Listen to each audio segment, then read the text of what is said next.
वास्तुशास्त्र का हमारे जीवन पर अहम प्रभाव होता है, अतः हमें वास्तुशास्त्र का ज्ञान होना अत्यंत आवश्यक है। आज हम जानेंगे कि हम भवन निर्माण के लिए जगह खरीदना चाहते हैं तो हमें कौन सी सावधानियां रखनी है जिससे हम सही जगह का चयन कर सके तथा ऐसी जगह में ना फंसे जिससे वास्तुनुसार भवन निर्माण नहीं हो सकता है तथा शुभ फलदायक नहीं हो। आप देख रहे हैं टोटल एस्ट्रोसेज, मैं हूं आपका अपना अजय। जिस जगह को हम खरीदना चाहते हैं या भवन निर्माण करना चाहते हैं वह भूमि पर गड्ढा खोदने पर भूसा, कंकड़, हड्डी, बाल, राख आदि मिले तो वो भूमि अशुभ समझनी चाहिए। उस भूमि पर शमशान, देवस्थान, पुराने खंडर, गड्ढे या पानी जमा होने के स्थान पर मिट्टी भरकर बनाई गई भूमि या बालू या ऊषर मिट्टी युक्त भूमि है, जहाँ पर बबूल, पीपल, बरगद या कांटेदार पेड़ व झाड़ियों से युक्त भूमि है तो ऐसी भूमि को हमें नहीं खरीदना चाहिए। वो जगह पथरीली सतह वाली या उस भूमि में खुदाई करने पर बड़े बड़े पत्थर निकले, वह भूमि भी भवन निर्माण के लिए उपयुक्त नहीं होती है तथा ऐसी भूमि से हमें बचना चाहिए खरीदने से पहले। जिस भूमि पर ईंट भट्टा लगाया गया हो, चूना हो, तेल की गंध आती हो, वह भूमि रहने योग्य नहीं होती। ऐसी भूमि को शुद्ध भी नहीं किया जा सकता है। दूसरी भूमि है तो उन्हें हम शुद्ध कर सकते हैं, परंतु इस प्रकार की जो भूमि होती है उसे हम शुद्ध भी नहीं कर सकते या उसका शोधन नहीं करते। शोधन का मतलब ये है उसे शुद्ध करना, भवन निर्माण के अनुरूप बनाना, वास्तुशास्त्र के अनुसार बनाना। जो भूमि आग्नेय कोण नीची हो तो अकस्मात मृत्यु की संभावना रहती है। नृत्य कोण में ढाल वाली भूमि होने से सदैव हानि, चोरी, डकैती या कमाया गया धन दुर्भाग्यवश नष्ट हो जाता है। पश्चिम में ढाल वाली भूमि होने पर भूस्वामी की यश कीर्ति का नाश होता है। वायु कोण में ढाल होने से सदैव चिंता और उद्वेग बना रहता है।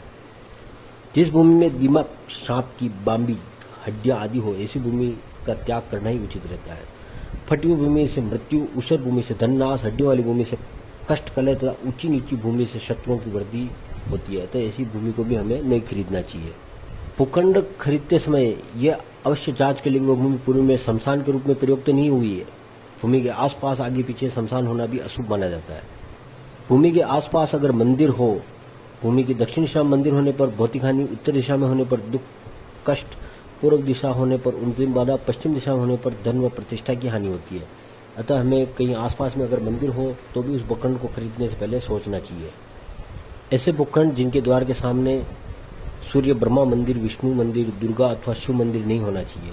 यदि भूखंड के सामने पीछे मंदिर स्थित है तो उस मंदिर की छाया उस भवन या उस भूखंड पर नहीं होनी चाहिए। भवन के पिछले भाग में जैन मंदिर बिल्कुल नहीं होना चाहिए। भूखंड के समीप अथवा मुख्य द्वार के सामने कीचड़, बिजली का खंभा, दीवार, कोना आदि भी वेद कारक होते हैं। सूर्य की किरणों में बाधा उत्पन्न करने वाली कोई भी वस्तु भूखंड के समीप या सामने वेद कारक मानी जाती है। इसी कारण भूखंड के सामने पेड़, दीवार, लंबी गली, खंभा, खाई, कब्र, कुआं, कीचड़, मंदिर आदि नहीं होने चाहिए। उसे हम नहीं खरीदना चाहिए और ऐसे भूखंड से हमें दूरी बनाए रखनी चाहिए। तीन कोणों से या तिकोनी भूमि कभी नहीं खरीदनी चाहिए। एक तरफ अधिक चौड़ी या एक तरफ कम चौड़ी ऐसी भूमि भी शुभ नहीं होती है। डूबने वाली जगह, ढलान वाली जगह पर, बरसात पानी ठहरने वाली जगह पर कभी भी भूमि नहीं खरीदिए, जैसा मैंने पहले भी बताया था। और इस जगह से हमें बचना चाहिए। ऐसी जगहों को हमें खरीदने से पहले 4 बार सोचना चाहिए। अगर हम उसे खरीदते हैं तो उसका शोधन करवाना चाहिए। आकार की दृष्टि से त्रिकोणाकार, चक्राकार, सकटाकार, विषम बाहु, अर्धवृत्त अथवा त्रिकोण युक्त भूमि शुभ नहीं मानी जाती। ऐसी भूमि पर भवन निर्माण नहीं करना चाहिए और ऐसे भूमि पर भवन निर्माण करते हैं तो वो शुभ फलदायक नहीं होता है। तो ऐसी जमीन भी हमें नहीं खरीदनी चाहिए जो इस प्रकार की हो। भूखंड के आसपास मंदिर, मस्जिद, मीनार या नाला होना भूखंड के लिए बाधा उत्पन्न करता है। वेद दोष होने के कारण श्रेष्ठ भूखंड भी शुभ फलदायी नहीं होता है। दो विशाल भूखंडों के बीच में एक छोटा और सकरा जिसकी लंबाई अधिक और चौड़ाई कम हो वास्तु दृष्टि से शुभ नहीं होता है। ऐसी भूमि पर बनाया गया भवन अशुभ होता है, तो ऐसी जगह को भी हमें खरीदने से पहले सोचना चाहिए। भवन के आसपास मंदिर या जैन मंदिर जो ऊंचे हो उनकी छाया भूखंड पर नहीं पड़नी चाहिए। यदि ऐसा भूखंड हो तो निर्माण काल के दौरान छोटी मोटी समस्याएं पैदा होती है अगर उन मंदिरों की छाया अपने भूखंड पर पड़ती है, तो ऐसे भूखंड को खरीदने से पहले भी हमें सोचना चाहिए। मुख्य भवन या निर्माण स्थल के पूर्व, पश्चिम, उत्तर, दक्षिण सहित चारों कोणों, ईशान, आग्नेय, वायु और नृत्य किसी भी तरह की बाधा से मुक्त होनी चाहिए। उनमें किसी प्रकार की बाधा उत्पन्न नहीं होनी चाहिए। अगर बाधा है तो हमें उसे खरीदने से पहले सोचना चाहिए, हमें नहीं खरीदना चाहिए। जो भूमि वीरान, पथरीली, घास फूस, पलाश और कुछ आदि पैदा करने वाली थी, ऐसी भूमि पशुधन का क्षय करने वाली, अन्नहीन और अस्वास्थ्यकर होती है, दरिद्रता देने वाली थी, ऐसी जगह को भी खरीदने से पहले हमें सोचना चाहिए।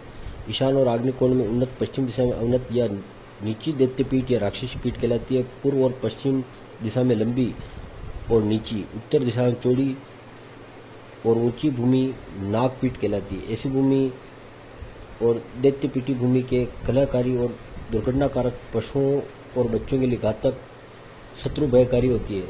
अतः ऐसी भूमि को खरीदने से पहले हमें सोचना चाहिए। आग्नेय, नृत्य और वायु कोण में गड्ढा, कूड़ादान या कुआं आदि हो तो वह घर शुभ नहीं होता है। ऐसे घरों में सदैव कलह और अशांति होती है। अतः ऐसी जगह हो तो हमें उससे खरीदने से पहले सोचना चाहिए और हमें नहीं खरीदना चाहिए। भूमि परीक्षण के लिए भवन स्वामी को या जिस भूखंड को हम खरीदना चाहते हैं, हम खरीदने से पहले शुभ दिन शुभ मुहूर्त में वास्तुदेव की पूजा करने के बाद उत्तर दिशा को 1.5 फुट गहरा गड्ढा खोदे और फिर इसकी मिट्टी को निकालकर उसी मिट्टी से गड्ढे को भर देना चाहिए। यदि गड्ढा भरने के बाद मिट्टी शेष बचे तो भूमि श्रेष्ठ, शेष नहीं बचती है तो भूमि मध्यम, यदि मिट्टी कम रह जाए तो भूमि निकृष्ट कहलाती है। ऐसी भूमि को हमें नहीं खरीदना चाहिए। भूखंड में 3 हाथ गहरा और 3 हाथ चौड़ा वर्गाकार गड्ढा खोदकर उस गड्ढे को ऊपर तक पानी से भर दें तथा उत्तर दिशा की ओर 100 कदम जाकर वापस आने पर यदि गड्ढा भरा हुआ हो तो भूमि शुभ होती है। आधा या कुछ अधिक भरा हो तो भूमि मध्यम होती है। यदि पानी पूरा सूख गया हो तो भूमि निकृष्ट होती है। ऐसी भूमि को भी हमें नहीं खरीदना चाहिए और ऐसी भूमि से हमें दूरी बनाए रखनी चाहिए। जमीन की मिट्टी को मुट्ठी में भरकर धीरे धीरे नीचे की ओर गिराना चाहिए। यदि भूमि रेतीली, झिरझिरी, पीली और मुट्ठी से एकदम गायब हो जाए तो ऐसी भूमि भवन की नींव को कमजोर कर देती है। आगे चलकर उसमें कीड़े मकोड़े, दीमक, चूहे और सांप के अंडे उपजते हैं। अतः ऐसी जगह पे भवन निर्माण या ऐसे भूखंड को नहीं खरीदना चाहिए। इससे हमें दूरी बनाए रखनी चाहिए। आज मैंने जो आपको किसी भूखंड को खरीदने से पहले किन किन सावधानियों का ध्यान रखना चाहिए उसके बारे में अवगत कराया है। अगर हम ये सावधानियां भूखंड, भूमि, जमीन, प्लॉट जो भवन निर्माण के लिए खरीदना चाहते हैं के लिए ध्यान रखें तो हम सही जगह खरीद पाएंगे, जिससे वास्तुनुसार भवन निर्माण कर सकेंगे। अगले अध्याय में जानेंगे कि कौन सा भूखंड वास्तुनुसार सही है, वह शुभ है, जिससे हम खरीदना चाहते हैं। धन्यवाद।